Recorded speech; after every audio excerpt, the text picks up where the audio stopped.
Transcription number 53, speed 80 words per minute. Start.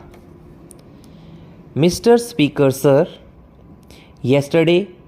the Honorable Minister and today the Chairman of the Select Committee have fully explained the various clauses of the bill and certain important changes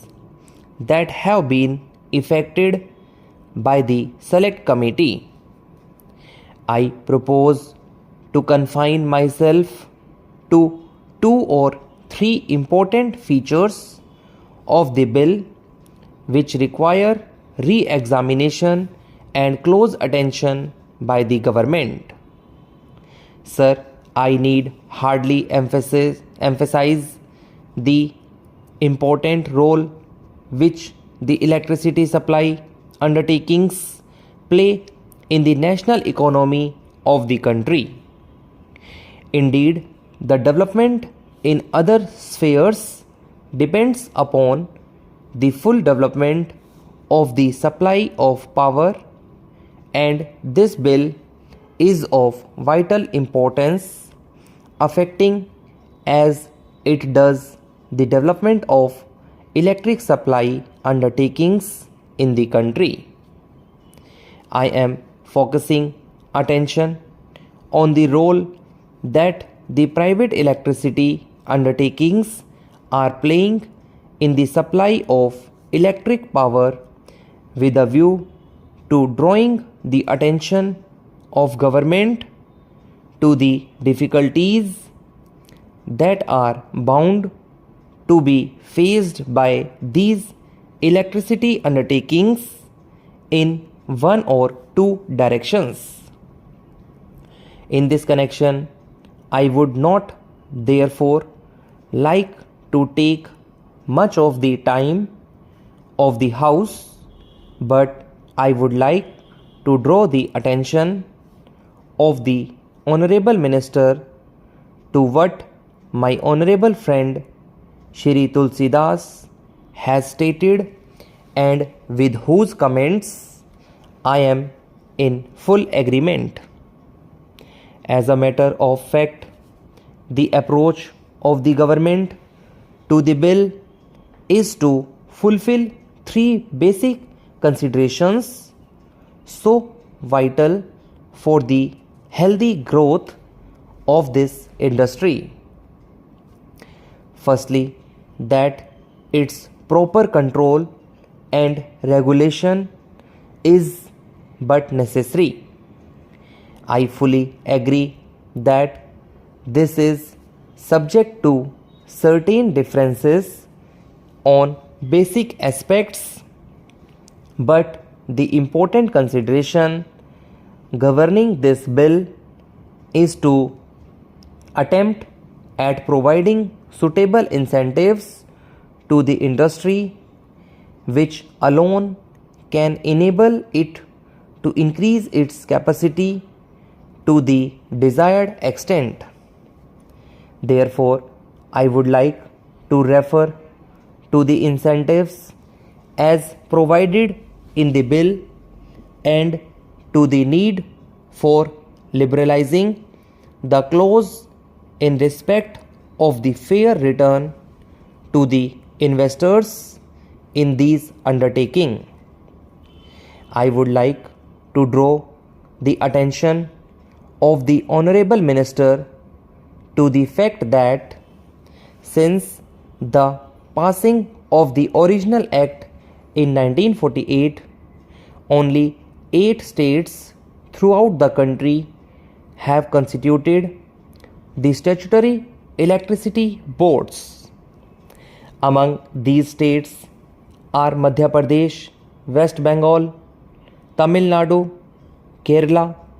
Rajasthan, Punjab, Odisha and Maharashtra, and therefore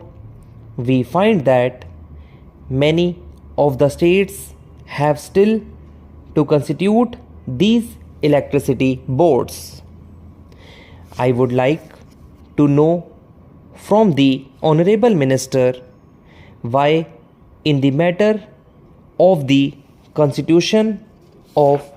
electricity boards, many of the states have not implemented the provisions of the bill, and what the central government have done to ensure that these electricity boards are constituted in all the states as desired in the provisions of the original act. Perhaps it may have been the problem of taxation which some of the states may have in view while not proceeding with the constitution of the electricity boards, but whatever might be the reason, and even as far as this question of taxation is concerned, the central government may have to lay down some sort of subvention or such other assistance as is found necessary. I think that this matter of the constitution of the electricity boards throughout all the states is of vital importance and should be looked into by the central government to ensure that necessary steps are taken in the remaining states for the constitution of these boards. I would now like to say something about the deferred taxation reserve, about which the Honorable Minister yesterday said that the amendment regarding this has been brought forward at the instance of the Federation of Electricity Undertakings. The whole complication arises due to the fact that the provisions of the Income Tax Act and the provisions of the Electricity Supply Act are contradictory to each other. While the Income Tax Act, with an accelerated depreciation